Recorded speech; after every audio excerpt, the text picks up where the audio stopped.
కాంగ్రెస్ 2 ఏళ్ల పాలనలో స్కీములు రాలేదు కానీ పదుల సంఖ్యలో స్కాములు మాత్రం వచ్చినాయి. 6 గ్యారంటీలు లేవు, 420 హామీలు లేవు. జాబ్ క్యాలెండర్ మాట దేవుడెరుగు కానీ స్కామ్ క్యాలెండర్ మాత్రం తెచ్చిండు Revanth Reddy.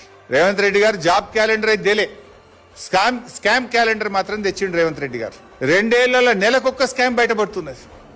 Civil supply scam, fly ash scam, RTC contract scam, ఇసుక scam, 4th city scam, 30% commission scam, Amrut టెండర్ల scam, medical exam scam, industries లో హిల్ టీపీ పాలసీ, పారిశ్రామిక భూముల అమ్మకం scam, land scam, power scam, మొన్న బొగ్గు స్కామ్, నిన్ననేమో సోలార్ పవర్ స్కామ్. ఇట్లా చదువుకుంటూ పోతే చాలా పెద్ద లిస్ట్ ఉన్నది. స్కీములు రాలే కానీ స్కామ్లు వచ్చినాయి రేవంత్ పాలనలో.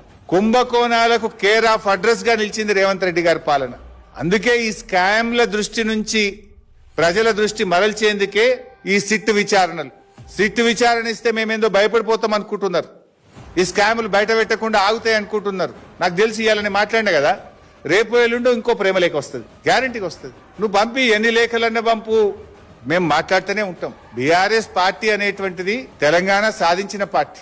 మాకు ప్రజలు ముఖ్యం, ఈ రాష్ట్రం ముఖ్యం, ఈ రాష్ట్ర హక్కులు ముఖ్యం, ఇవాళ సింగరేణి కార్మికులు ముఖ్యం.